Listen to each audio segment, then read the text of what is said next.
Hey, Scott Fresener here with the T-shirt report. This is show number 13. 13, right? This is 13. Yep. I'm lucky 13. Had to check. May 19th, and this is going to be a short show. We're trying to keep them short now, on new products. And it doesn't have to be a product that is specifically in this industry. It could be a related product, but new products for the T-shirt industry. What have you seen that's new? Because I know you've been prowling everybody. You know what's new. Well, I'm a little embarrassed because I'm not deeply involved with the industry anymore because I retired in 2009 because of my stroke. But that doesn't mean I wish I was more involved. So here's what I think is the hot stuff that I've seen just in the last week or so. Now, I've mentioned before the new Vastec C1000, C111.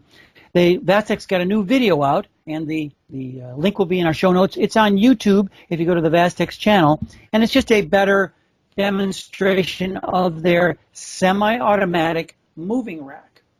Now that rack sells for $1,400, and it's a powered version of their $350 to $400 wall-mounted style C100 screen holding rack. Right. So the great thing about the 1000, which you remember from past show in Atlantic City, is that the screen moves while you're actually coding.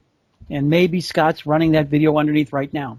But the news is that this week I get a call from David Landesman at Lawson, and he's got one also. His is called, it's just a semi-automatic coder. It doesn't have a fancy number or whatever. It clearly is a lot more heavy-duty. It's made out of a lot more angle iron. It has a much more solid base. It has one foot switch instead of two. It definitely looks beefier, but it does exactly the same job. It sells for around $1,900, about $400 or $500 more than the Vastec model. It's something that you should check out. If you want the more heavy-duty version, go directly to Lawson. Now, I asked David Landesman at Lawson, I said, does it come in a wall mount version? And he went, no, I hadn't thought about that. I always am worried about the amount of space that's inside a screen room. The great thing about the Vastec 100, just a regular plain model, is that it bolted right against the wall, and it was only $300 or $400. As they get bigger, you need a little more stability, and so there are going to be feet on it, but it's just something that you'll need to decide. There's nothing else like it in the screen printing business that I know of. Here are these two American-made companies, nose to nose. Give it your best shot. You think David saw a report on the Vastec unit, and because they make stuff, he went back home and said, Ben, I think we could make this thing really quickly because we have the motors and the sheet metal and the paint. And I'm thinking for a company like Lawson, it probably wouldn't take much to. I mean, you get some shop drawings and you kind of do a little pencil sketch and you give it to your guy in engineering and say, this is what we want to make. And a week later, you got a prototype. Don't you think? I mean, that's how I used to do it. So anyway. The Landesmans have been building their machines, the boys, since they bought the business from their dad. They've been making equipment for 40 years. So. Yeah, it should be a no-brainer. But I went to the website and followed the link you sent me, and it's very nice and very trendy. I think that both these guys are doing it. M&R probably have one out next week, and then somebody else will have one. So what else is new out there? Jeff Proctor asked me whether or not I'd seen his friends at Marcodie. Maybe it's Marcodie. Sorry, I've never spoken to anyone there, but Marcodie. I'm thinking Marco. I'm sorry about Marco. I'm sorry about this, Marco. Marcodie USA, company in Arlington, Texas, which is a subdivision of Dallas.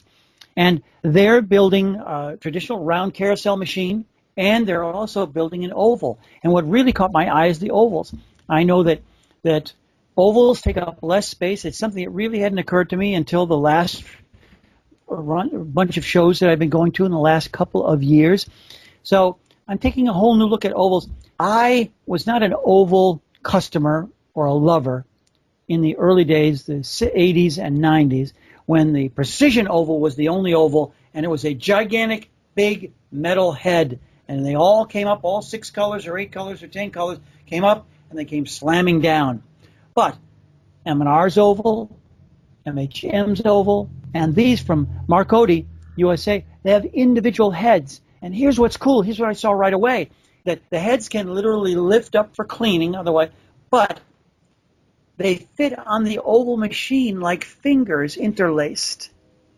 And so they're not exactly parallel across one another as you'd sit across a round or an oval-shaped dining table. They're a little offset. And the loading is done at the end. Now, I watch the videos, and it's something that's going to be safe, but my memory of the ovals is that the precision oval, when that platen went from one side to the other, it went up to 180 miles an hour. Yeah, that's dangerous. You could get hurt if you were printing hoodies and you were near that outside, because it would. But they're loading from the end. I like it that my mind is expanded. I like it that it's something different, and I think everybody should at least pay attention. Watch the videos, the YouTube channel videos that are now.